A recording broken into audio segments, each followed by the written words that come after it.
आज हम class 9th के क्षितिज से चैप्टर 12 जिसके शीर्षक का नाम है कैदी और कोकिला पढ़ेंगे। लेखक का नाम है माखनलाल चतुर्वेदी। तो पहले हम माखनलाल चतुर्वेदी के बारे में जान लेते हैं कि किस प्रकार के लेखक थे। उनके जीवनी पे थोड़ा सा प्रकाश डाल लेते हैं, उसके बाद हम कैदी और कोकिला पढ़ेंगे। तो माखनलाल चतुर्वेदी का जन्म मध्य प्रदेश के होशंगाबाद जिले के बाबई गांव में सन 1889 में हुआ था। किस सन में हुआ था? तो 1889 में हुआ था। मात्र 16 वर्ष की अवस्था में ही वे एक शिक्षक बन गए, अध्यापक बन गए, लेकिन बाद में वह अध्यापन कार्य छोड़कर प्रभा पत्रिका का संपादन किए। प्रभा पत्रिका का संपादन और नीचे देखेंगे आपकी कर्मवीर लिखा हुआ है उनका एक संपादन। इन दोनों अपने रचनाओं के माध्यम से वह ब्रिटिश शासन के खिलाफ जोरदार प्रचार किए।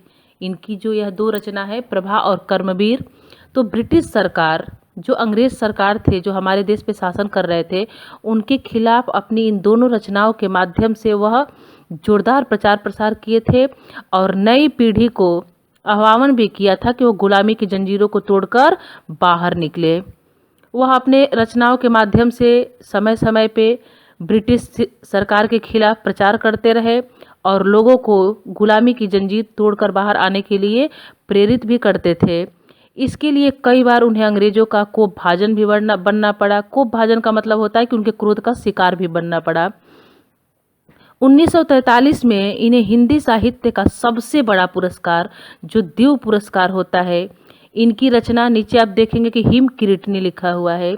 इस रचना पे हिम किरीटनी पे उन्हें हिंदी साहित्य का सबसे बड़ा पुरस्कार जो होता है दीव पुरस्कार से सम्मानित किया गया था उनकी इस रचना के लिए, हिम किरीटनी के लिए।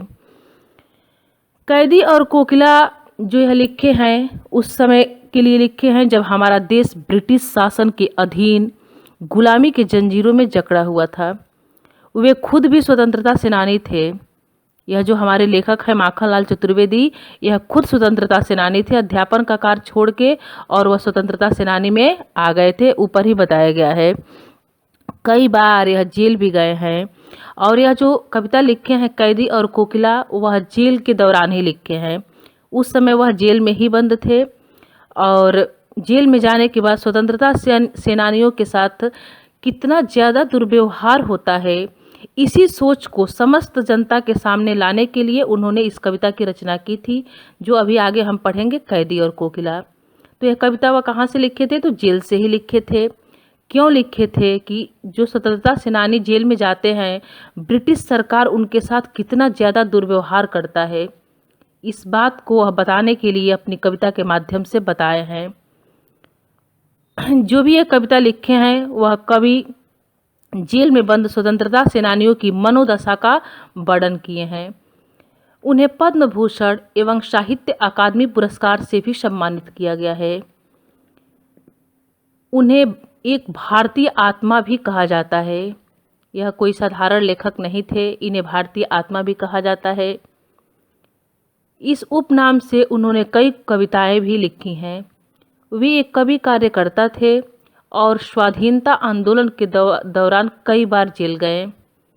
उन्होंने भक्ति, प्रेम, प्रकृति संबंधी कविताएं भी लिखी हैं। इनकी कविताओं में प्रकृति से संबंधित भी कविताएं देखने को मिलती हैं। चतुर्वेदी जी की कविता में शिल्प की तुलना में भाव को अधिक महत्व देते हैं। उन्होंने परंपरागत छंदबद्धता, रचना के अनुकूल शब्दों का भी प्रयोग किया है। आइए इनके द्वारा लिखा हुआ कैदी और कोकिला। कैदी का मतलब आप जानते हैं कि जो लोग जेल में बंद होते हैं, जो कैदी होते हैं, और कोकिला का अर्थ मतलब होता है कोयल।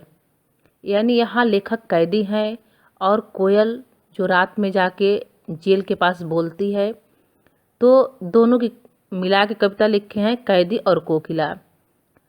देखिए क्या लिखे हैं। सुनसान रात है, लेखक जेल में बंद हैं, रात में ही जाके कोयल बोल रही है। तो लेखक कह रहे हैं कोयल से, क्या गाती हो? देखेंगे आप प्रश्नवाचक चिन्ह लगा है।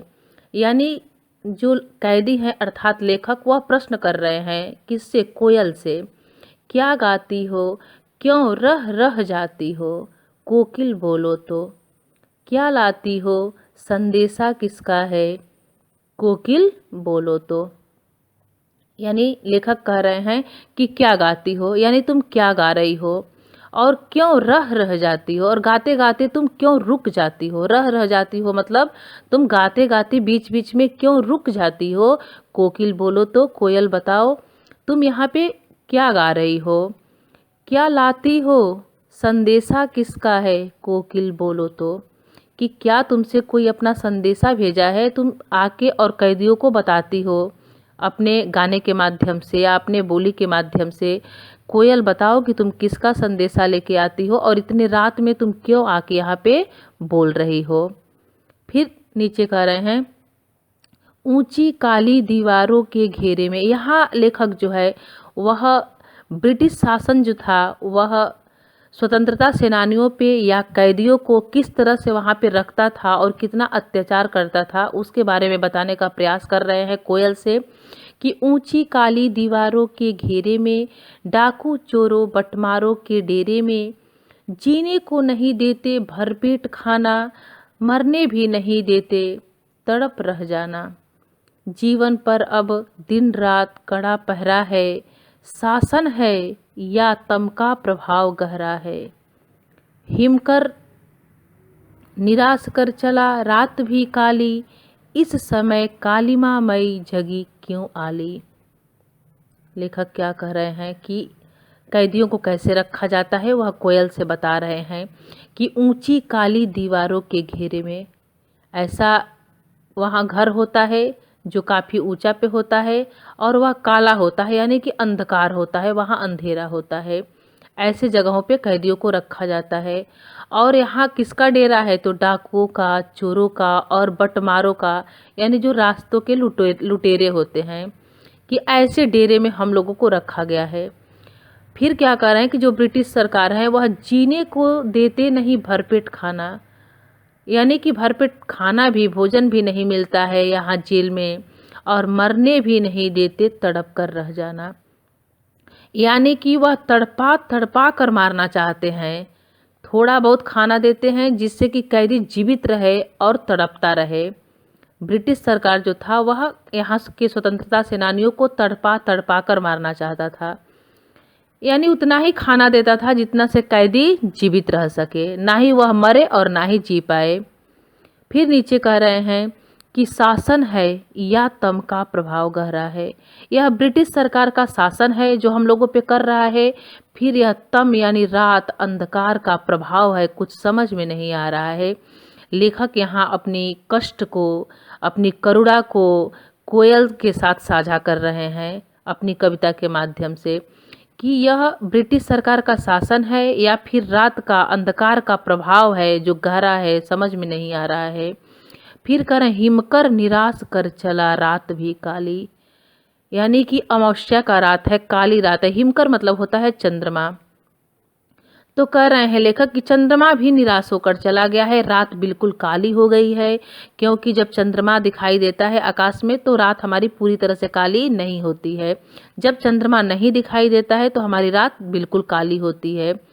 तो लेखक कह रहे हैं कि हिमकर निराश कर चला, यानी चंद्रमा भी निराश होकर चला गया है, रात बिल्कुल काली हो गई है, और इस समय कालिमा मैं जगी क्यों आली। आली मतलब होता है सखी, यानी यहाँ अपना सखी, अपना सहेली उस कोयल को ही मान रहे हैं लेखक, और कह रहे हैं कि इस कालिमामयी रात में, यानी इस अंधकार रात में, हे सखी, हे कोयल, तुम क्यों जग रही हो, क्या तुमको क्या कष्ट है कि इतनी अंधकार रात में तुम क्यों जग रही हो।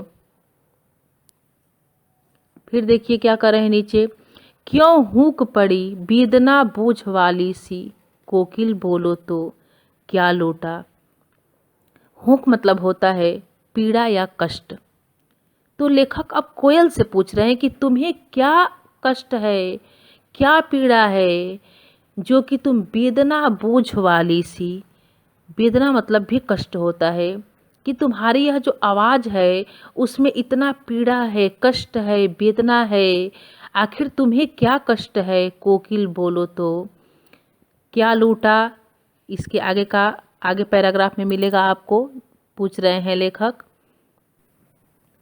क्या कर रहे हैं कि मृदुल वैभव की रखवाली सी कोकिल बोलो तो। अभी आगे इसके क्या कह रहे थे कि क्या लूटा, यानी तुम्हारा क्या लुट गया है। और मृदुल वैभव की रखवाली सी, यानी तुम्हारा स्वर तो जो है वह मृदुल मतलब होता है मधुरतापूर्ण या मधुर, कि तुम्हारी आवाज़ तो जो है वह तुम्हारा स्वर मधुरतापूर्ण होता है। तुम युवाओं में प्रेरणा का स्वर भरने वाली हो, लेकिन इस समय तुम क्या कहना चाहती हो कोकिल बोलो तो। तुम किसकी रखवाली कर रही हो, तुम्हारा क्या खो गया है। यहाँ दो अर्थ निकल सकता है मृदुल वैभव की रखवाली सी, कि तुम्हारा कोई ऐसा वैभव मतलब होता है धन दौलत, और मृदुल मतलब होता है मधुरतापूर्ण, कि तुम्हारा मधुरतापूर्ण कोई धन दौलत है जिसकी तुम रखवाली कर रही हो। या तो इसका अर्थ एक प्रकार से ऐसे भी निकल सकता है कि तुम्हारा स्वर जो है वह काफ़ी मधुरतापूर्ण होता है और वह युवाओं में एक प्रेरणा भरता है, एक नया जोश भरता है, उमंग भरता है। लेकिन आज तुम इतनी कष्ट में, इतनी पीड़ा में क्यों बोल रही हो कोकिल बोलो तो। तुम्हें क्या कष्ट है कोयल बताओ। फिर कह रहे हैं नीचे, क्या हुई बावली अर्धरात्रि को चीखी कोकिल बोलो तो। बावली मतलब होता है पागल या पगली, कि तुम क्यों बावली हुई हो इस रात में, क्यों पागल हुई हो। अर्धरात्रि यानी आधे रात को तुम क्यों चीख रही हो, आखिर तुम क्यों पागल हुई हो, क्यों बावली हुई हो कोकिल बोलो तो। हे कोयल तुम बताओ कि तुम्हारा क्या खो गया है, तुम किस कष्ट में हो जो इस अर्धरात्रि में आके पागलों की जैसे यहाँ पे चीख रही हो, बोल रही हो। फिर नीचे करें कि किस दावानल की ज्वालाएं हैं देखी कोकिल बोलो तो। किस दावानल, दावानल मतलब होता है कि जंगल की आग। जंगल में अगर जो आग लग जाता है तो उसे हम दावानल कहते हैं। लेखक कह रहे हैं कि क्या तुम किसी दावानल की ज्वालाएं यानी जंगल की आग को देख ली हो। कहीं जंगल में आग की लपटें दिखाई दे रही हैं जो तुम इस तरह से चीख रही हो। कोयल बोलो तो आखिर क्या हुआ है, तुम ऐसे क्यों चीख रही हो, कोई जंगल की आग देख ली हो। फिर कह रहे हैं लेखक नीचे, अब कोयल से कह रहे हैं, क्या देख न सकती जंजीरों का गहना। आप जानते हैं कि कैदियों को हथकड़ी लगा के रखा जाता है, या बेड़ी, बेड़ी मतलब जो पैर में पहनाया जाता है और हथकड़ी मतलब जो हाथ में जंजीर लगाया जाता है। तो उन जंजीरों को लेखक यहाँ पे गहना बता रहे हैं। क्या कह रहे हैं कोयल से, क्या देख न सकती जंजीरों का गहना, कि हम लोग जंजीरों का गहना पहने हुए हैं। हथकड़ियाँ क्यों, यह ब्रिटिश राज का गहना। लेखक कह रहे हैं कि इसे हम हथकड़ी नहीं मानते हैं, यह तो ब्रिटिश सरकार का, जो ब्रिटिश शासन है उसका गहना है जो हमें पहनाया है। फिर लेखक कह रहे हैं नीचे, कोल्हू का चरचक चूं जीवन की तान। अब देखिए लेखक यहाँ उसको पॉजिटिव सोच में ले रहे हैं। जो भी ब्रिटिश सरकार उनके साथ अत्याचार कर रहा है, क्यों पॉजिटिव सोच में ले रहे हैं, क्योंकि अगर हमें कोई, मान लीजिए कि हमें क्लास में अगर सज़ा मिलती है और आप अगर हंस रहे हो, तो जो भी अध्यापक होता है या टीचर होता है उसे गुस्सा आता है कि यह सज़ा देने के बाद भी क्यों हंस रहा है। तो यहाँ लेखक जो है वह ब्रिटिश शासन को गुस्सा दिला रहे हैं, उनके अंदर क्रोध उत्पन्न करना चाहते हैं, क्योंकि वह तो चाहते हैं कि यहाँ के जो स्वतंत्रता सेनानी हैं, कैदी हैं, उन्हें दुर्दशा में देखना, और लेखक ऐसा नहीं चाहते हैं। तो इसलिए वह जो जंजीर या हथकड़ियाँ पहनाए हैं उसे वह गहना के रूप में बता रहे हैं। और फिर करें कि कोल्हू का चरचक चू। कोल्हू होता है एक मशीन, पहले होता था जिसमें गन्ना डाल के और उससे रस निकाला जाता था। तो जब कोल्हू बैल से चलवाया जाता था तो जो ब्रिटिश शासक थे वह कैदियों को ही बैल के जगह पे कैदियों को ही चलवाते थे, और उनकी आवाज़ को यहाँ चरचक चू बताए हैं, कोल्हू से जो आवाज़ निकलता है। तो लेखक कह रहे हैं कि कोल्हू का चरचक चू यानी कोल्हू चलाते समय जो उसकी आवाज़ निकलती है उससे हम अपने जीवन की तान यानी संगीत मानते हैं, कि हमारे जीवन का संगीत है। फिर कह रहे हैं कि गिट्टी पर लिखे अंगुलियों ने लिखे गान, काम करते करते जो इनके निशान उतर गए हैं अंगुलियों पे, जो ब्रिटिश सरकार यह इसके माध्यम से बता रहे हैं कि कैदियों के साथ कितना अत्याचार किया जाता था जेलों में, ब्रिटिश सरकार कितना हद तक अत्याचार करता था। यानी दिन रात काम करते करते इनके अंगुलियों का जो निशान है वह उन गिट्टी पे पत्थरों पे उतर जाता था। तो उसको वह गान बता रहे हैं कि यानी हम वहाँ गाना लिखे हुए हैं जो निशान अपना हम छोड़ रहे हैं। फिर कह रहे हैं कि हूँ मोट खींचता लगा पेट पर जुआ, खाली करता हूँ ब्रिटिश अकड़ का कुआ। मोट होता है जिससे पहले कुएं से पानी खींचा जाता था। पहले किसी के घर में नल नहीं होता था, कुआं होता था और कुआं से ही पानी लगा के खींचा जाता था। तो लेखक कह रहे हैं कि हूँ मोट खींचता लगा पेट पर जुआ, खाली करता हूँ ब्रिटिश अकड़ का कुआ। यानी हम जो जुआ लगा के और हम लोग जो पानी खींचते हैं उस मोट से, तो हम पानी नहीं खींचते हैं, हम लोग यह सोचते हैं कि अब ब्रिटिश अकड़, जो ब्रिटिश का अकड़ है हम उससे खाली कर रहे हैं, कुएं का पानी नहीं निकाल रहे हैं। क्या निकाल रहे हैं? ब्रिटिश सरकार का जो अकड़ है, जो घमंड है, हम उसे खाली कर रहे हैं, कुएं से उसे तोड़ रहे हैं। फिर क्या कह रहे हैं लेखक? दिन में करुणा क्यों जगे रुलाने वाली, इसलिए रात में गजब ढा रही आली। इसलिए रात में गजब ढा रही आली। यहाँ लेखक क्या कर रहे हैं कि आली मतलब होता है सखी। हे सखी कोयल, तुम मधुरिम तानों से आधी रात को गा रही हो। तुम अपने मधुर आवाज़ से आधी रात में गा रही हो, इसलिए रात में गजब ढा रही आली। क्योंकि अब ऊपर वाले लाइन का अर्थ देखेंगे, पहले नीचे से हम इस लाइन में ऊपर जाएंगे कि नीचे क्या करें। आली मतलब सखी। हे सखी, तुम अपनी मधुरिम तान से यानी मधुर स्वर से तुम रात को गा रही हो, ताकि मैं इतना रोऊं कि दिन में भी मेरे हृदय में करुणा का भाव उद्दीप्त न हो। दिन में करुणा क्यों जगे रुलाने वाली, यानी जब सुबह हो तो मेरे मन में कोई दया का, कोई करुणा का भाव मेरे अंदर न उत्पन्न हो, इसलिए ही तुम शायद रात में अपने मधुर स्वरों से इतना रो रही हो। क्यों रो रही हो? कि सुबह होने पे मेरे हृदय में कहीं करुणा का भाव न जग जाए। यह जो देश को स्वतंत्र कराने का एक जो अंदर हमारे भाव है, कहीं वह सुबह होते ही सो न जाए, कहीं हमारे हृदय में उन लोगों के लिए करुणा का भाव न उद्दीप्त हो जाए, इसलिए तुम जागृत करने के लिए रात में ही रो रही हो। फिर क्या कर रहे हैं? इस शांत समय में अंधकार को बेध रो रही क्यों हो कोकिल बोलो तो। चुपचाप मधुर विद्रोह बोझ बीज इस भांति बो रही क्यों हो कोकिल बोलो तो। लेखक क्या कर रहे हैं कि इस शांत समय में, कि जब सब कुछ शांत है, रात अंधकार है, तो इस अपनी तानों से इस शांत रात के अंधकार को क्यों बेध रही हो। इस शांत समय में अंधकार को बेध रो रही क्यों हो। जब शांत है समय, चूँकि रात हुआ है तो इसलिए सब जगह शांति है, अंधकार है, तो तुम ऐसा क्यों रो रही हो कि तुम्हारी आवाज़ जो है इस अंधकार को बेध रही है, चीर रही है। कोयल, तुम क्यों रो रही हो? हे सखी, तुम क्यों रो रही हो? तुम बताओ, बोलो तो सही। कोकिल बोलो तो सही कि तुम क्यों रो रही हो। फिर क्या करें कि चुपचाप मधुर विद्रोह बीज इस भांति बो रही क्यों हो कोकिल बोलो तो। तुम इस अंधकार में चुपचाप मधुर गीतों से विद्रोह का बीज क्यों बो रही हो। विद्रोह का बीज का अर्थ यहाँ होगा अंग्रेज शासन के खिलाफ विद्रोह। यानी लेखक ऐसा मान रहे हैं कि यह जो कोयल है वह कैदियों के मन में, अर्थात स्वतंत्रता सेनानियों के मन में अंग्रेज शासन के खिलाफ विद्रोह का बीज बोने आई है। यानी तुम उठो और अंग्रेज शासन से लड़ो, स्वतंत्रता के लिए लड़ो, इस देश को आज़ाद कराने के लिए लड़ो, अपने मन में उनके खिलाफ विद्रोह लाओ। तो यहाँ लेखक कह रहे हैं कि चुपचाप मधुर विद्रोह बीज इस भांति बो रही क्यों हो कोकिल बोलो तो।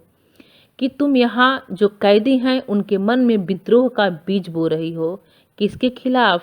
अंग्रेजों के खिलाफ, ब्रिटिश सरकार के खिलाफ, कि शायद तुम यहाँ पे मधुर गीतों से विद्रोह बीज बो रही हो। तुम्हारा इस तरह कूकना ठीक नहीं है। कोकिल बोलो तो तुम इस तरह अंधेरे रात में यहाँ पे आके क्यों बोल रही हो। यहाँ लेखक क्यों कह रहे हैं कि तुम्हारा बोलना यहाँ ठीक नहीं है। ठीक नहीं है क्योंकि ब्रिटिश सरकार किसी को आज़ाद बोलने का मौका नहीं देते हैं। तो लेखक यह कह रहे हैं कि शायद ब्रिटिश सरकार तुम्हें भी मार दे, इसलिए यहाँ रात में आके तुम्हारा बोलना ठीक नहीं है। शायद तुम हमारे मन में किसी का संदेश लेके आई हो, या फिर हमारे मन में अंग्रेजों के खिलाफ विद्रोह का बीज बोने आई हो। कोकिल बोलो तो। इसका अगला पैराग्राफ जो भी है हम नेक्स्ट वीडियो में पढ़ेंगे। धन्यवाद।